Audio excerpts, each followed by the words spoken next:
again, it's pretty even across the board, but I want to say the fair miss plays such a big role anytime it is picked and locked in. It skews gameplay and just intent so much. More the fact that it's in the hands of Oh My Venus. Yeah. Also, something to note, Omega's draft in Game 3 is a mixture of their Game 1 and Yes, Game 2 exactly. draft. That's So right. let's just, okay, so they banned these parts, Yeah. they took this, let's just put it together. Yeah. We have a split, let's put it together and go with it. The tricky part here is still the Balmond. Wait. I feel like Even Blacklist is a mixture, Yes, plus the that's Cho. right. That's the choke. You're saying? Yep.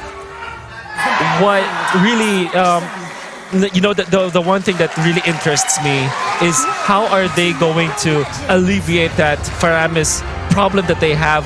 Because in game number 1, we saw how important the Balmond was. It was a piece of their composition, of their pocket strategy against Blacklist International. They still have the Cho Delilia, the Claude Delilia, as well as the Lolita, but they don't have that finisher because you saw that, right? It was so crucial. The lethal counters were so important in game number 1, and the lack thereof of game number 3 kind of boggles me. Will Ryzen still be able to have as much impact as he did in games 1 and 2 as in game number 3? Not only that, but I mean, I gotta say, I love to see Haji on the Cho. This is going back even from Season 8, right? Like, him playing this, them doing the switcheroo, it's going to be a sight to see. Also, Faramis, I like that he's running with the Magic Warship, right? Because that poke potential alone will work really well with this lineup that they have here. And again, they are going to be going against the poke from Etu Max as well, right? They want to force those early black shoes if they can, anything else. So it does go back to your point. Wolf, can they do the same thing with Ryzen? But now in the middle lane, Haji going to be taking quite a bit of damage. The knockup is there. Can't get the kill. Yes, he does. Etu Max grabbing the first blood. Now the Queen going to be the focus, getting knocked up with the chains. It's 2 kills in the hands of Smart Omega. How weird decision coming out from Blacklist International, obliging to the fight, knowing that Omega still has got full Gloom stacks onto Etomax. And then you also have Ryzen, who just freshly got level 4. Although they do have the lethal counter, they don't have a shred.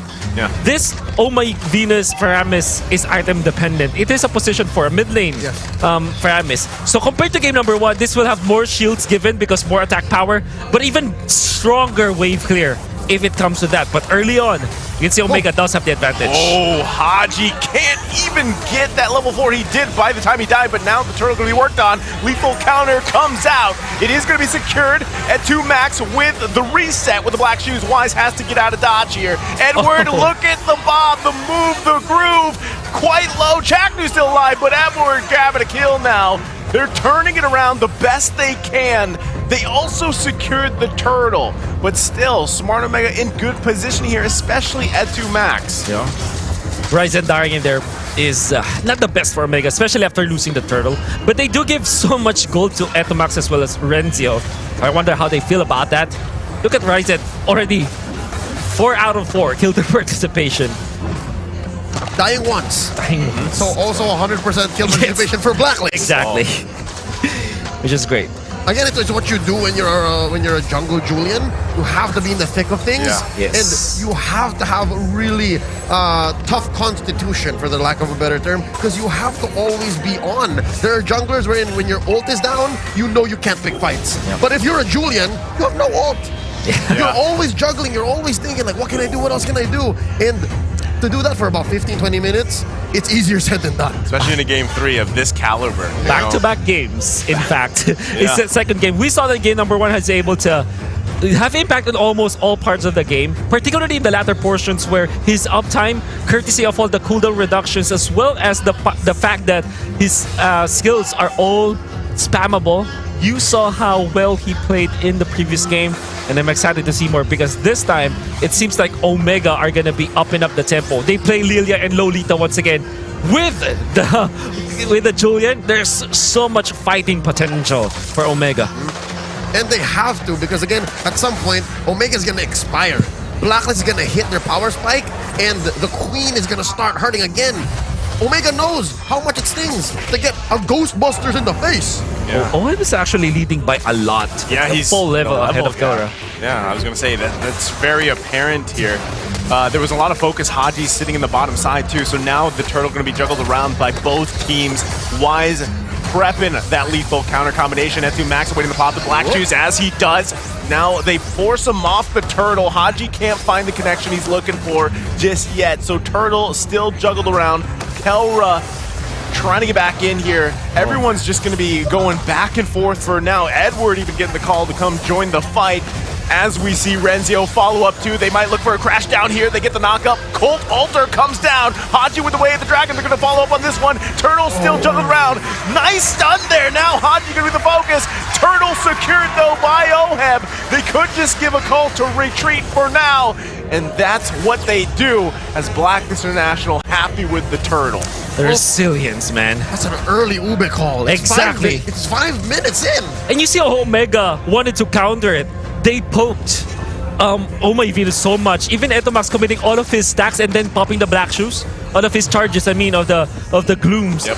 They have kill intent. They want to Oh My Venus to prematurely use the Cult Altar. But the resilience from Oh My Venus was there. He managed it and waited for the right moment, and then they punished Ryzen afterwards. They didn't budge. They didn't budge, and Blacklist International will have so much of a tempo shift now that they have already taken back this game on their hands. This is looking good. Oh My Venus Faramis already has the Enchanted Talisman, so you can expect more Soul Stampedes, more That's right. Ghostbusters, but let's look at the gold lane matchup because it's very rare that we get to check in on them. Again, not much action from Kelra and Oheb yet in this game. There's already a Blade of Despair on Oheb's Beatrix. Kelra, what's he looking to build here? Yeah, Golden Staff, I would say. Oh. Okay, able to dodge that bad situation here. They're going to find the knockup. Haji, Colt Alter comes down, trying to force them back here. But on the back side, that's going to be the lethal counter, finding Ryzen. Now Haji still sitting in the jungle. They get pulled here. The rest of the Blacklist International there to back him up. Haji going to be completely fine. That's the Ube, the teamwork that we are known, that Blacklist International is known for playing. Yeah. Early Ube. Yeah, early Ube with additional maybe cheese in there, as they have the Framis. This wasn't available when they had the Ube strategy, but now Framis with the Cult Altar just even, you know, adds another layer to that Ube strategy that we know. And they held on so much. They forced Ryzen to utilize the chains, the sword. So he had no escape. Well, they're still going to force this one. Haji going to get knocked up, dodging everything that he can here. Bobbing and weaving. Can't dodge everything, though. Now Ryzen going to punish him. Turtle going to be worked on. Blazing Duet comes out. Oheb falls here. Turtle secured once again by Wise. Going to grab that one. They're going to be on the retreat. But Smart Omega not going to let it happen this time as 3 fall for Blacklist International. Could be 4 as he's going to get locked down here. Wise going to get focused. 3 members can't get away. Killing spree for Ryzen. He's had enough of this frustration, and now he grabs himself some kills. Oh my Venus. Oh no. The queen falls here. Nice kick into the turret, but the black shoes able to keep Etu Max alive. Whoa! Omega just bursted down. Oh My Venus. Oh My Venus was planning to utilize his ultimate, but there was a fraction of a second of animation with the Cult Altar. It was enough for Omega to pin him down. And then Haji kicking Etomax, but Etomax had black shoes and Purify as well. Omega just turned things around. Imagine this. Ryzen was 1-3-3 before that fight happened, and now he has a killing spree. 4-3-5. He's built up. He's built up. He's built up. So again, there's a rubber banding in smaller scale for Omega. Again, this is the result of their man-fighting strategy that they found the groove to in Game 2. And now, they're pushing the pedal to the metal against Blacklist. At what point can Blacklist fight back? What are we looking for? What are we looking at if we're looking at a power spike for them? I think you wait for the second, the Wind of Nature. That's for one. Maybe the second item on Omei Venus so that they will have more shields. Oh, they're going to focus on Edward here. Flickers out with the 1-2 jab. Can't escape that one as Edward falls on the top side. Meanwhile, in the bait of lane, Wave the Dragon to come out. Cross map play and trade here. Looking for another setup. Kelra doesn't commit just yet. Going to back off. Good thing they pulled that because now Lord is up. They got to be careful how they approach this one. But Cult Altar's cooldown is quite fast compared to a Numinum Blast. Yep. But that is a way for them to kind of alleviate the pressure once again, because we are going to be reset. Because what Blacklist and Omega needs to do is to clear out the waves once again. So there will be a little bit of 15-second breathing time. But Omega wants to dance once again. Okay, the way the Dragon does come out on Renzio, that's huge there. Now the numbers advantage. Chaknu goes in, finds the perfect Numenon Blast! And the Kelra there to follow up with the Blazing Duet. Wise quite low. Kelra on the chase here. Does he get the kill? And he does. 3 fall for Blacklist International. Lord still going to be worked on, but this is going to go in the hands of Smart Omega. Edward trying to buy something here. Black Shoes committed. And that is huge for Smart Omega. There's gotta be an instant replay for that Numenon Blast. That probably is one of the best ones that we've seen. It's not like a 5-man Numenon Blast, but all the heroes that mattered in a team fight was taken out single-handedly by Chaknu and the Chak Mamba surprise. Oh My Venus and Oheb were so crucial in team fights, particularly because of the Cult Altar, right? And not only that, what's wonderful about what Chaknu did was he flickered before the Numenon Blast hit. Yeah. So there's a little bit of feeling with the slow, as you saw from Chaknu. So that's why they could not have even thought of flickering away or walking away. Exactly. It's at the point where, we just have to deal with this. It's right here. Maybe we can survive, maybe we won't. And Omega just converted through the roof. 5k gold lead, Lord marching up top. Something's gonna give, maybe a turret or two. Yeah, this is... Chak Mamba. They should be able to do something here on the defense. Blacklist International, again, they got to be careful how they still approach things because, again, Haji right there with the flicker was looking for a moment, but not going to happen. Another Chak Mamba Blast. Haji going to be fine, though. So for now, they defend. Lord is taken care of, but it's going to be another turret here in the mid lane. And Omei Venus again did not pop the Cult Altar. He's not gonna be baited by Omega so many times. The only time that the only times where they lost the fight was when Omei Venus was bursted down. Okay, they're gonna make a play here on the bottom side. Haji trying to force something. Here comes Kelra with the Blazing Duet. They get the Cult Altar out. That is gonna be a big pickup, but still, what can they press here if you're Smart Omega? What they can press so far is the fact that the ball is in their court. It's Omega's choice when fights happen, how they happen, because as you saw earlier, Renzio got hit by the Way of the Dragon, and he's the one who still became the aggressor seconds later. Yeah. Oh my god. And that's just the first Lord push, which we know is not game ending. It's not the juggler for sure. And what I really like about this is that even when Omega has amassed 7k gold lead, you can still feel that Blacklist International still has a lot of win conditions. Legit threat. Yeah. Legit threat. Oheb can still pack up a punch. When we see the winds of nature play out, it's going to be also very crucial. And we have to talk about Haji. So far, only one good Way of the Dragon. What we saw, the previous ones weren't that good because he landed onto Etomax. Still has to play out. I mean, there's so many good players in this game. Even Renzio is playing so well. All of them. All of them. Could this possibly be a preface, a teaser for what we might see in the playoffs? I mean, you can say that about a couple of teams, honestly. Yeah, I wouldn't be sad. Yeah. Why do we only have a double round robin? Why can't we have like 4 round robins, right? I mentioned earlier, I don't mind casting this forever. Okay, Haji, half health here. You saw the damage already coming out from Kelra. They got to respect that too. Oheb also pumping the damage, but he's got to get in position here.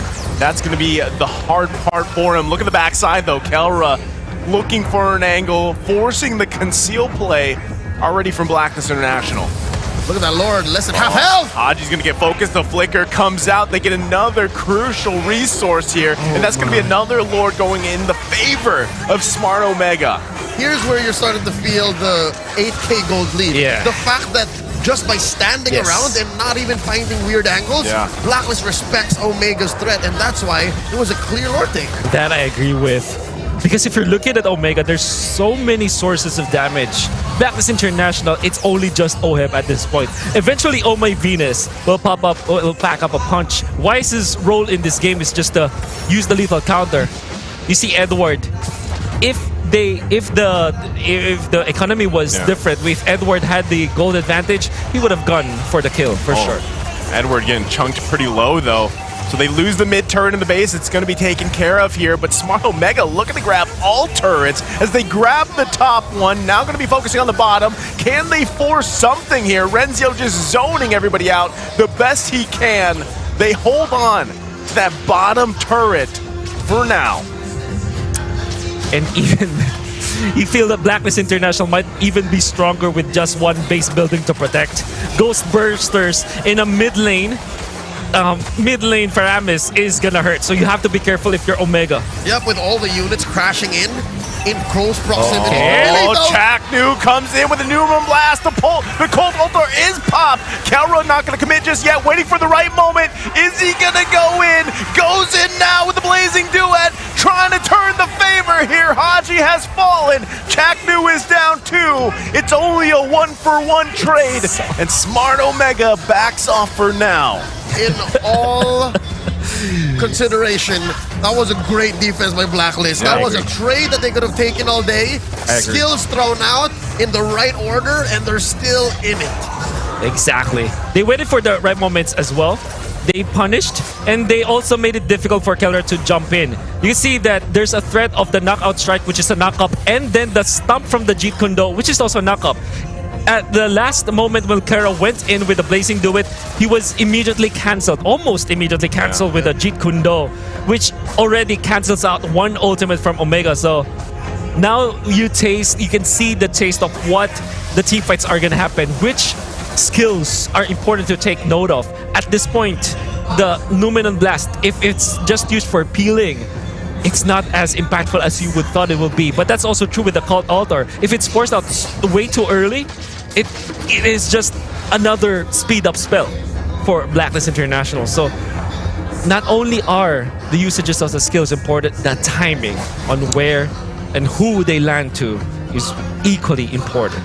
This feels like an uncanny valley because very rarely do we see teams lean into a Cult Altar, much like these two teams have tonight. Exactly.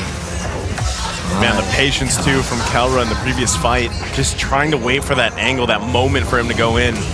And unfortunately, like you said, you know, for him, it was the micro decisions from Black International to stop the damage, but now Kelra goes in once again with the Blazing Duet, forcing the Cult Altar. They're in trouble here. The Queen has fallen, and Oheb.